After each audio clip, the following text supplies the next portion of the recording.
Muy buenas, mi nombre es Guillermo Borjas. Permítame darle la bienvenida a la clase de algoritmos y estructura de datos.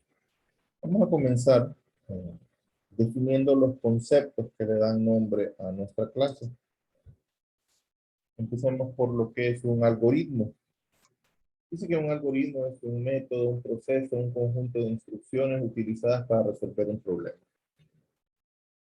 Todos los problemas, no solo a nivel informático, sino a nivel general, todos los problemas tienen una serie de pasos que nos ayudan a resolver dicho problema, sea este de la vida cotidiana, sea este el desarrollo de un software. Entonces, ese conjunto de pasos, esas instrucciones que nosotros debemos de seguir para resolver ese problema, es lo que es un algoritmo, ¿sí?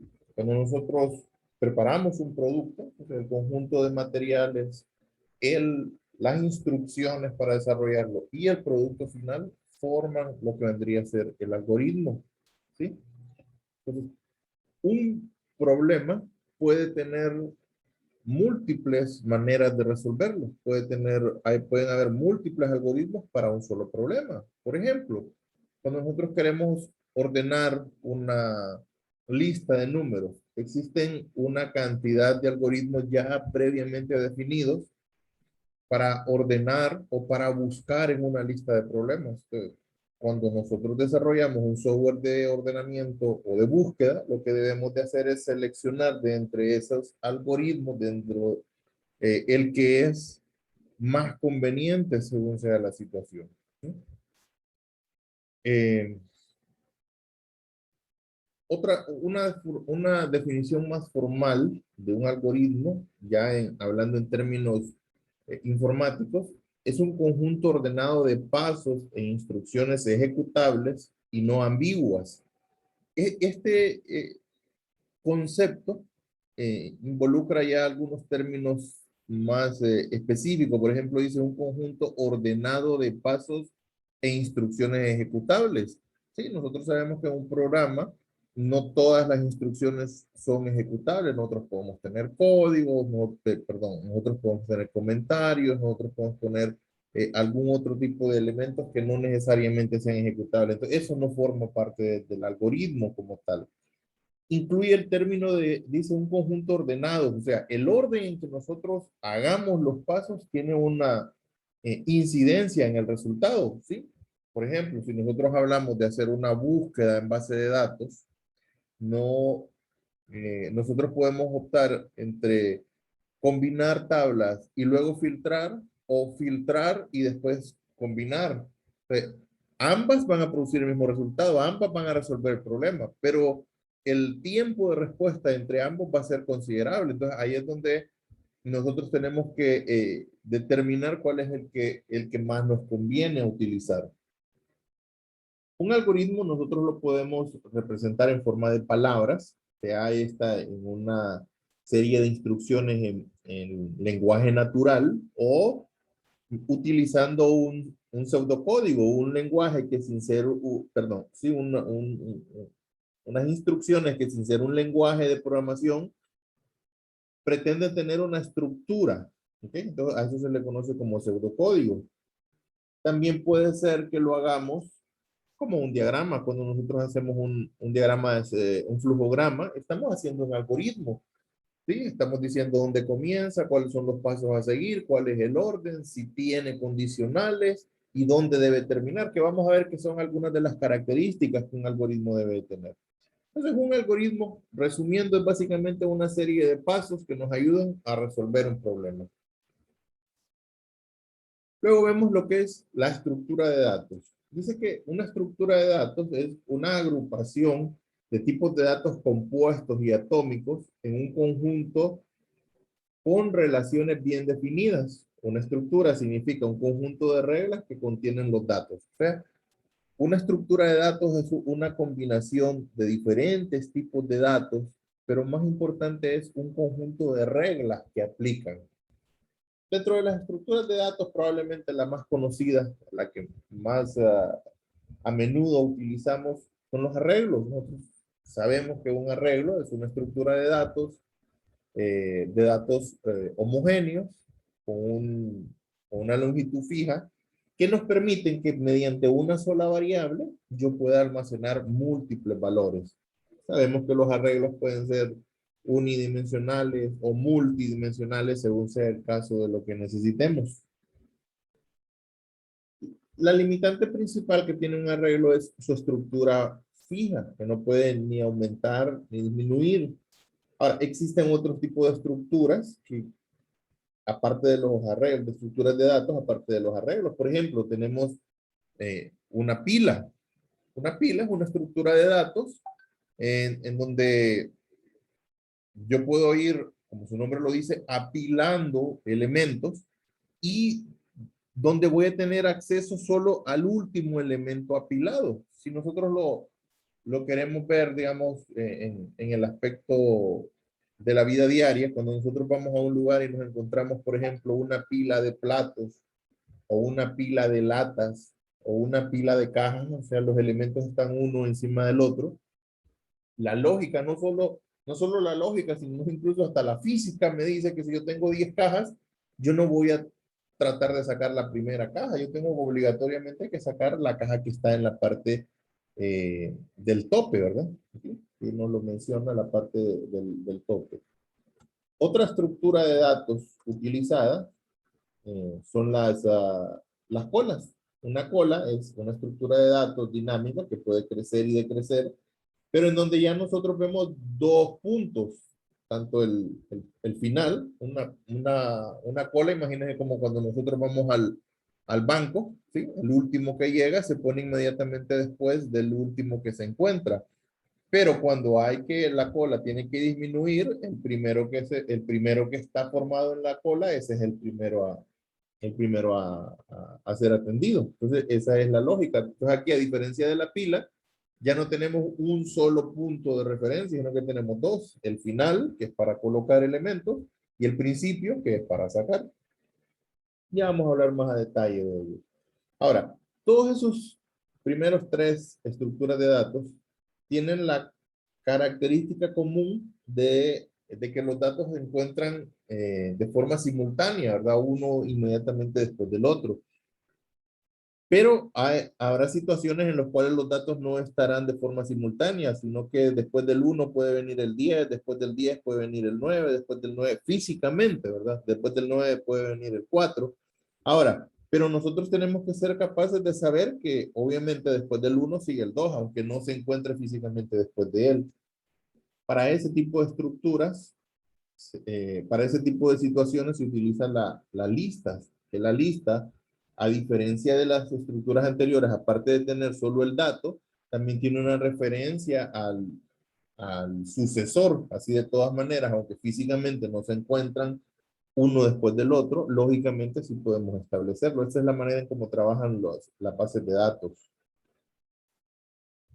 Otra estructura que es muy común utilizar son los árboles, ¿verdad? Los árboles son estructuras que están formadas por nodos y esos nodos están interconectados entre sí, tienen relación con un nodo antecesor llamado padre o con nodos sucesores llamados hijos. ¿Ok? Todas esas estructuras de datos nos sirven, así como un mismo problema puede ser trabajado por diferentes algoritmos. En un problema yo puedo utilizar una estructura de datos o me sirve más utilizar otra estructura de datos. Entonces es importante el conocer esas estructuras de datos. Ahora, en las estructuras de datos nos habla que es una agrupación de tipos de datos. Pero ¿y qué es un tipo de datos? Bueno, un tipo de datos, cuando nosotros nos referimos a un tipo de datos, nos estamos refiriendo a dos cosas. Primero, a un conjunto de valores, ¿sí? Y segundo, las operaciones válidas con ese conjunto de valores, ¿sí? Si yo hablo, por ejemplo, de números enteros, ya hay una serie de operaciones. Yo no puedo sacarle o yo no puedo sumar dos letras, por poner un ejemplo, ¿verdad? Eso no es válido. Yo no puedo en un tipo de datos entero colocar puntos decimales. Hay reglas asociadas, ¿verdad? Entonces vamos a ver, los tipos de datos se dividen en tipos de datos primitivos y tipos de datos compuestos. ¿Qué son los tipos de datos primitivos? También denominados datos atómicos. porque no se construyen a partir de otros tipos y son entidades que no, únicas, no descomponibles, esa palabra, que no pueden ser descompuestos en otros tipos, ¿verdad? Y los tipos de datos primitivos más o atómicos más comunes, pues son los tipos de datos enteros, flotantes, caracteres. Nosotros un entero es un valor que no podemos dividir, ¿verdad? Ya está el valor como tal. Ahí tenemos algunos ejemplos de los posibles valores, ¿verdad? Los enteros vienen desde el menos infinito hasta el más infinito, pasando por todos esos valores que no tienen puntos flotantes, ¿verdad? Los flotantes, el rango es probablemente el mismo, solo que a diferencia de los enteros, sí reciben, sí pueden recibir puntos flotantes y quitan las operaciones. Tanto los enteros como los flotantes, yo puedo sumarlos, multiplicarlos, dividirlos, encontrar módulos. Ya, ya conocemos en los lenguajes, nosotros hemos aprendido. Los caracteres, pues nosotros podemos determinar si es mayor, menor o algunas operaciones. Los datos lógicos, pues ya sabemos que es un verdadero o falso, y básicamente las operaciones relacionadas con él son operaciones lógicas, ¿verdad? ¿Y qué son los tipos compuestos? Bueno, los tipos compuestos son tipos que se pueden romper en subcampos o que están formados a partir de datos primitivos o incluso de otros datos compuestos. Los tipos de datos compuestos más comunes son las cadenas. Nosotros sabemos que yo en una cadena puedo tener una serie de agrupaciones de otras cadenas o de otros enteros. Tenemos los arreglos, que ya los mencionábamos anteriormente, ¿verdad? Que es una estructura, que es un tipo de datos también en algunos lenguajes, eh, en donde yo puedo almacenar múltiples valores bajo un solo objeto. Y están los registros, que es la combinación de múltiples tipos de datos dentro de un solo tipo, ¿verdad? Entonces, la estructura de datos es ya la combinación de múltiples de esos dos tipos de elementos para combinar, crear una estructura de datos. Clases y objetos. Fíjense bien, los lenguajes de programación en la actualidad me permiten, aparte de los tipos que ya previamente vienen establecidos, previamente vienen definidos y reconocidos por el compilador, me permiten que yo pueda crear como desarrollador mis propios tipos de datos. ¿En forma de qué? En forma de clases. Dice que una clase es una definición abstracta de un objeto concreto. Cuando se refiere a algo abstracto, es algo definido por nosotros, ¿verdad? Algo que nosotros como programadores vemos un objeto y lo podemos representar dentro de nuestro lenguaje de programación, ¿verdad? Dependiendo de cómo nosotros necesitamos representar ese objeto. Y por ejemplo, yo puedo tener un objeto concreto, físico, existente, llamado vehículo. Entonces, si yo deseo, puedo crear variables simples para poder almacenar las características de ese vehículo, o puedo crear mi propio tipo de datos, mi propia clase, en donde yo defino la estructura que quiero que ese tipo de datos tenga. ¿Ok? Ahora, ¿y qué son los objetos? Bueno, los objetos son entidades que contienen estado, comportamiento e identidad. ¿Qué significa esto? Bueno, un vehículo puede representarse de diferentes maneras, ¿cierto? Entonces dice, cada uno de estos es los dos autos, la motocicleta, la bicicleta, el tractor, son tipos de vehículos. Entonces, yo no necesito crear una clase para cada uno de ellos. Yo puedo crear una única clase que me permita representarlos a todos ellos. Probablemente, el, dice que son objetos, son entidades que contienen determinado estado. ¿Qué es el estado? Bueno, el estado son los valores que ese objeto almacena.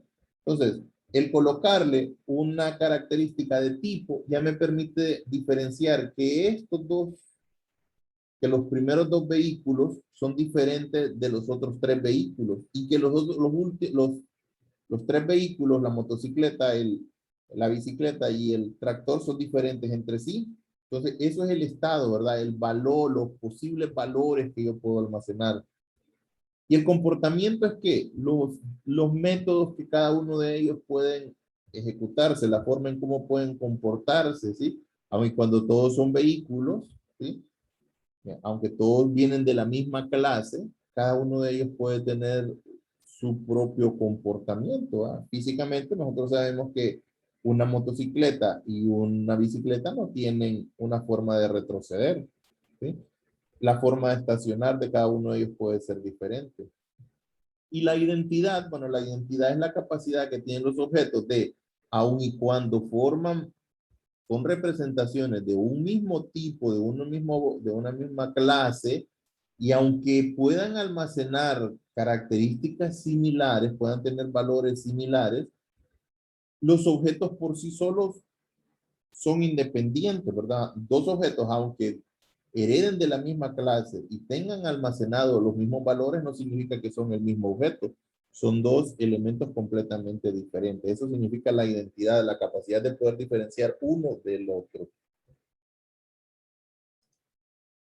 Llevado a la práctica, aquí tenemos nosotros un lenguaje específico, en este caso Java. Aquí tenemos una clase vehículo, donde nosotros definimos cuáles son las características que podemos querer almacenar de ese de ese objeto que concretamente existe. ¿Okay? En este caso quiero, para ser consistente con el ejemplo anterior, quiero poder saber qué tipo de vehículo es, cuál es su marca, cuál es su modelo, cuál es su color. ¿Okay? Y tengo los posibles comportamientos que esos métodos van a tener, ¿sí? Que esa clase va a tener. Va a poder yo consultar cuál es su tipo, consultar cuál es su marca, cuál es su modelo, cuál es su color, por poner un ejemplo, ¿verdad? Pero pudiera ser cualquier cantidad de comportamientos, no solo esto. Ahora, aquí en la figura 2 ya podemos ver a la clase comportándose como un tipo de dato. Mira, aquí yo tengo tres autos y en lugar de tener que definir tres nombres, perdón, tres tipos, tres marcas, tres modelos, tres colores, yo solamente necesito definir tres objetos y en cada uno de ellos almaceno todas esas informaciones que yo necesito. Y tanto el auto 1 como el auto 2 como el auto 3, aunque todos vienen de la clase vehículo, todos son independientes. Y yo puedo utilizar sus métodos y para mostrar, para tener acceso a los datos que tienen estos almacenados. ¿Sí?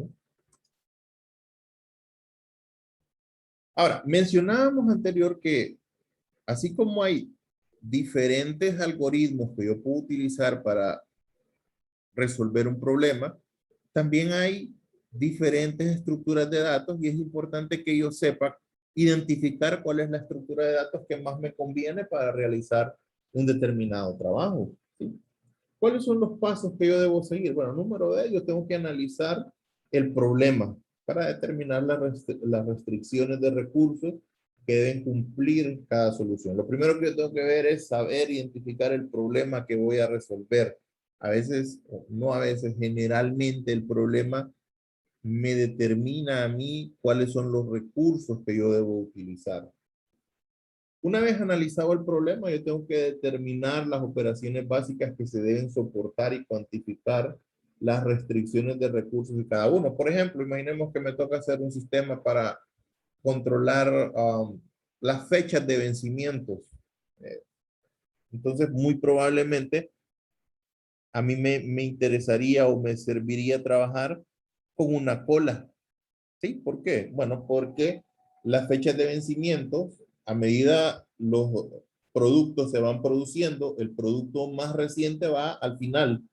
Pero a la hora de que yo lo voy a vender, yo debería de obtener el primero que produje para que los más, eh, los que están más prontos a vencerse sean los primeros en ser tomados. Entonces, eh, me serviría una cola, ¿verdad? En lugar de una pila o en lugar de un arreglo, porque el arreglo me permitiría tomar de los datos de en medio, si yo así lo quisiera, la pila me permitiría tomar solo del final.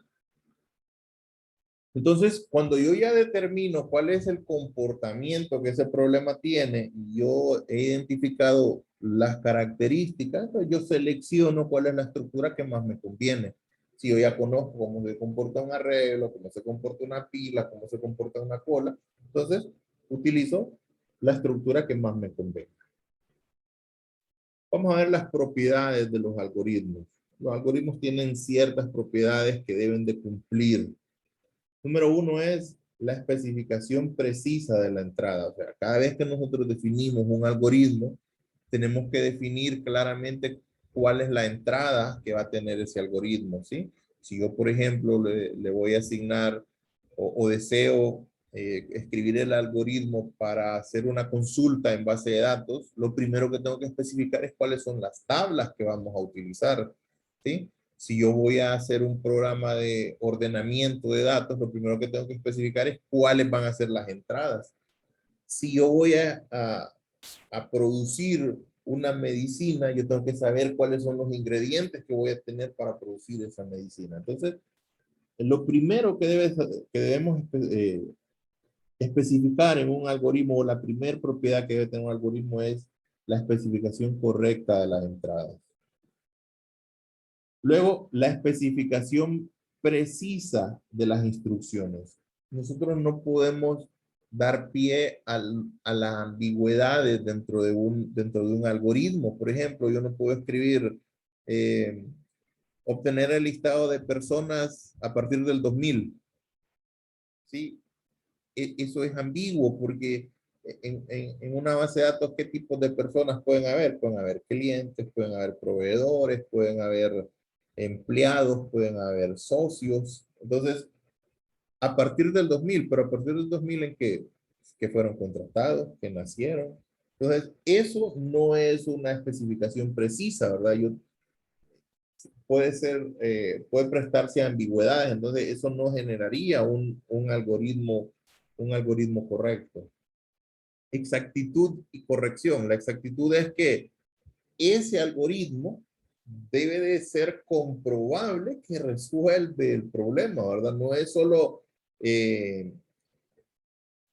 los pasos que a mí me parece que deben de ir. No, cuando defino un algoritmo, yo tengo que tener claro, yo ya lo comprobé por medio de pruebas de escritorio, por medio de la formulación, ¿sí? Yo tengo que estar claro que ese algoritmo soluciona el problema, porque si no, cuando hagamos el programa basado en ese algoritmo, nuestro programa no va a solucionar el problema, obviamente. Etapas bien definidas y concretas. Los algoritmos, a veces los pasos tienen que cumplirse cumpliendo ciertas etapas, ¿sí? Y volvemos al caso de preparar un producto, ¿sí? De preparar algo tan básico como una receta, ¿verdad? No es lo mismo que yo eh, haga que yo cumpla solo con cumplir con los pasos, ¿sí? No me va a dar el mismo resultado que yo congele algo y después lo empaquete, a que yo lo empaquete y después lo congele, ¿cierto? Entonces, de igual manera, ¿verdad? Cuando nosotros hacemos un programa, si hay que cumplir ciertas etapas, entonces hay que definir cuáles son esas etapas. Por ejemplo, cuando estamos haciendo una consulta, ¿sí?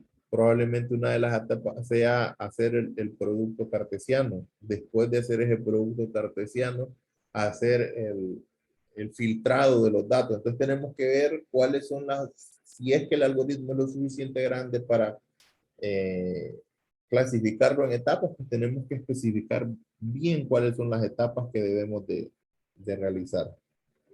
Tiene que tener un número finito de pasos, ¿verdad? Tenemos que tener mucho cuidado cuando, por ejemplo, nosotros hacemos ciclos, asegurarnos que ese ciclo nunca se va a convertir en un ciclo infinito.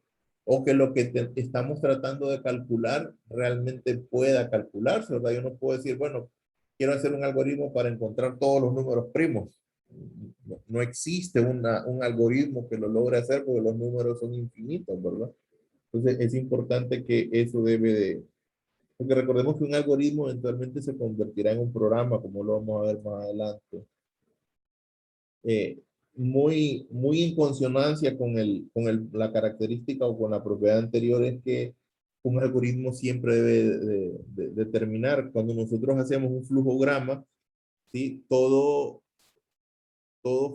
diagrama de flujo comienza con un punto de partida y termina con un punto de finalización. Sea esto también un pseudocódigo, nosotros tenemos que asegurarnos que siempre, por ejemplo, un algoritmo no debería finalizar en un ciclo, porque ese ciclo puede o no que a veces termine. Entonces siempre debería terminar en una salida, ¿verdad? Y ahí lo menciona la siguiente característica. Debe describir el resultado que nosotros esperamos, ¿sí? Si nosotros andamos buscando relacionar las facturas con sus clientes, entonces el resultado debe ser cada factura con su cliente, ¿verdad? Siempre tiene que especificarse correctamente eso. Entonces, esas son las propiedades que debe tener todo algoritmo, ¿verdad? Ahora, veamos la relación que existe entre algoritmos y programas. Como mencioné anteriormente, todo algoritmo, nadie escribe algoritmos solo como un producto final, sino como un paso previo a desarrollar un programa. O sea, la relación entre algoritmos y programas eh, es muy fuerte. Es tan fuerte que en la actualidad es muy común que algunas personas se refieran a los programas como algoritmos, ¿verdad? Y usted escucha, por ejemplo, cuando hablamos de una plataforma, de la manera en cómo se comporta una plataforma, mucha gente se refiere a los algoritmos de esa plataforma, ¿verdad? Entonces, eso eh, es válido si cuando nos referimos al algoritmo nos referimos a la lógica que esa plataforma tiene y no a un objeto propiamente que existe dentro de la plataforma, ¿verdad? Ya en la plataforma ya no existen algoritmos, sino que lo que existen son programas. Entonces, si nosotros nos referimos al algoritmo creyendo que lo que hay dentro de la plataforma es un objeto llamado algoritmo, es incorrecto. Ahora, si nos referimos a la lógica que esos programas cumplen, entonces sí está bien aplicado decir que, o referirnos a los algoritmos de esa plataforma. Entonces, como habíamos visto, un algoritmo es básicamente una lista de pasos, un método, un proceso para resolver un problema. Y un programa es la representación concreta de un algoritmo en un lenguaje de programación. Es cuando yo tomo esa lista de pasos, cuando yo tomo ese pseudocódigo, cuando yo tomo esa diagrama de flujo y lo convierto en un programa, ¿no? Yo puedo tener esa lista de pasos que ya habíamos visto, ya la habíamos mencionado, sean estas una lista de pasos en lenguaje natural, y con ello tomo un lenguaje de programación, el lenguaje que nosotros manejemos. Los algoritmos son independientes de los lenguajes de programación, ¿verdad? Todo algoritmo debe poder ser convertido en un programa sin importar el lenguaje de programación que nosotros usemos. En este caso tenemos Java y podemos ver ese pequeño programa lo que hace es simple y sencillamente tomar ese algoritmo y convertirlo en un programa. Ahí está cada uno de esos pasos, ¿verdad? Pedir el valor de la base, aquí lo podemos ver, lo convertimos en estas dos líneas de código. Pedir la altura, lo convertimos en estas dos líneas de código. Aplicar la fórmula, aquí la tenemos. Y por último, imprimir el resultado. Entonces, este programa es el resultado, o es la transformación, o es la representación de este algoritmo. ¿Sí? Obviamente hay algoritmos que son más complejos que ese que está ahí, ¿verdad?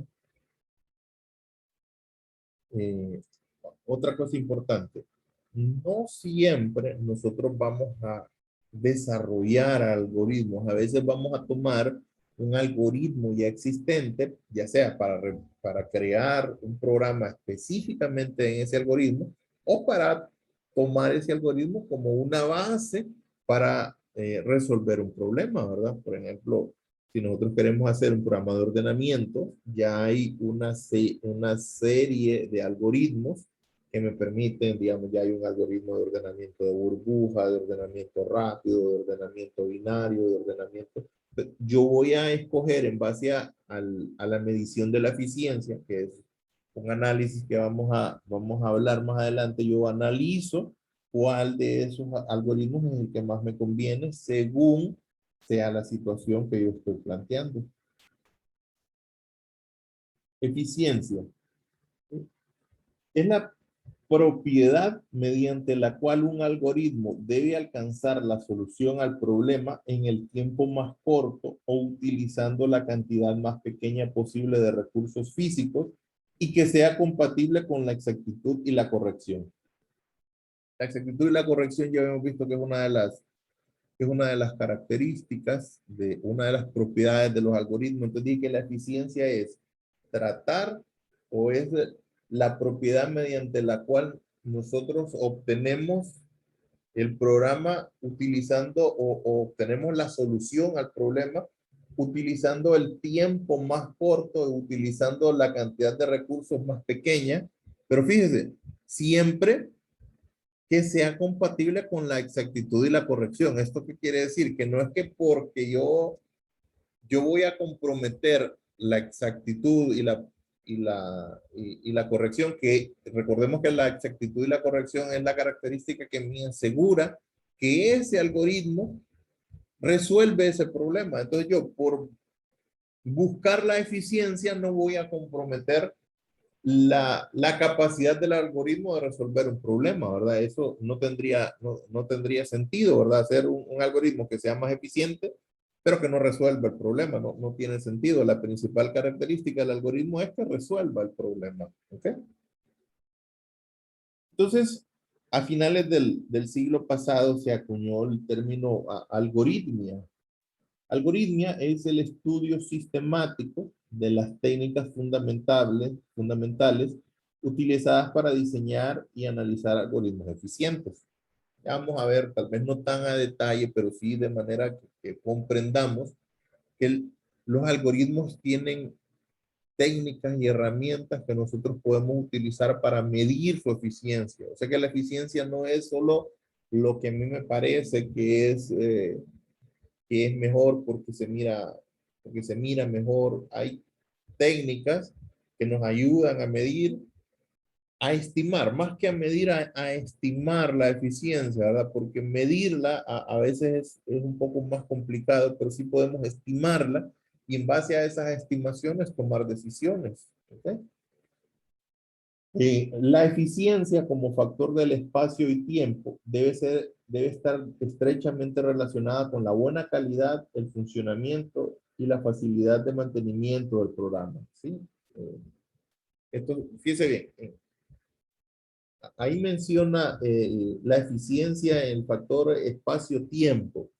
Sucede que en los principios de la computación moderna, digamos, en lo que era el siglo pasado, los recursos físicos era el, el bien más preciado que había en la parte del desarrollo de software, ¿verdad? Recordemos que en un principio la velocidad de procesamiento, el almacenamiento en memoria eran bastante limitados, ¿verdad? Entonces había que eficientar de la mejor manera los recursos que nosotros íbamos a utilizar. O sea que había que invertir bastante tiempo en lograr un algoritmo que trabajara bien utilizando los recursos limitados de que a veces disponíamos, ¿verdad? ¿Okay? Ya más recientemente, con la gran cantidad de procesamiento que tenemos en la actualidad y la gran cantidad de manejo de memoria, y la eficiencia a nivel de espacio, el factor espacio ha pasado a tener una menor relevancia y en donde más se enfoca esto es en el tiempo. Ahora, tenemos que mencionar que cuando hablamos de tiempo, es un tiempo a nivel de computación, no es un tiempo real, no se mide necesariamente a nivel de segundos, milisegundos, sino a nivel de ejecuciones, ¿sí? A eso se le llama el tiempo, pero ya vamos a hablar más específico. Entonces, ese, esa área de la computación se conoce como algoritmia. Ahorita está muy de moda porque la inteligencia artificial se está utilizando mucho, ¿verdad? Digamos, está muy de moda el término como es machine learning, que es mediante algoritmos hacer que las computadoras puedan aprender, ¿sí? Para hacer cierto tipo de análisis, ¿eh? Por ejemplo, como lo que ciertas plataformas cómo analizan su interacción con ellas para sugerirle eh, qué es en lo que usted está interesado, ¿verdad? Entonces eso es machine learning. Vamos a ver, el formato general de la eficiencia del algoritmo se examina como una función del número de elementos que van a ser procesados. Esto es importante, ¿cómo vamos a medir? Con esto con este ejercicio vamos a terminar. A veces la eficiencia no es tan simple como medir eh, la cantidad de líneas. Por ejemplo, nosotros podemos ver esos dos ejemplos, la figura uno y la figura 2, y a simple vista podemos nosotros determinar que la figura uno es más eficiente que la figura 2, que el programa escrito, mostrado en la figura uno es más eficiente, pero cuando ya nosotros hacemos el análisis, vemos que no hay diferencia entre ambos. Probablemente sí, el primero es más eficiente en cómo fue escrito, es más eficiente a la hora de que cómo lo comprendamos, que también es importante, no quiere decir de que eso no tiene relevancia, ¿verdad? Pero cuando hablamos de la eficiencia del algoritmo, se mide, dice, en función de los elementos procesados, no de los elementos escritos. Y podemos creer, ¿no? Pero ahí se van a procesar menos. Y vamos a analizarlo y vamos a ver que no. Bueno, primero veamos que la, las primeras dos y la última son exactamente iguales, ¿eh? Tenemos escáner, ¿no? Tenemos exactamente lo mismo. Lo que hace la diferencia está que aquí tenemos 30 sentencias escritas de manera física, ¿eh? Aunque solo son 10 líneas, realmente son 30 sentencias, porque hay 3 sentencias por cada línea, entonces hay 30 sentencias. Y aquí nosotros vemos que hay un ciclo for y solo hay 3 sentencias. Pero ¿qué es lo que ocurre? Que este ciclo for realmente se va a ejecutar 10 veces y por cada vez que se ejecuta, se van a ejecutar las 3 sentencias. Entonces, si nosotros multiplicamos las 10 veces que ese ciclo se va a ejecutar por las 3 sentencias que van a ejecutar, realmente nos van a dar las mismas 30 sentencias. O sea, en este caso, ambos ejercicios, ambos programas son exactamente igual a nivel de eficiencia. No hay una mejora entre el uno y el otro. Probablemente, como le mencioné, sí este está mejor estructurado, sí este es más fácil de modificar, porque por ejemplo, si en lugar de 10 fueran 100, la modificación aquí iría con el simple hecho de cambiar el 10 por el 100, mientras que aquí habría que agregar otras 70 sentencias, ¿verdad?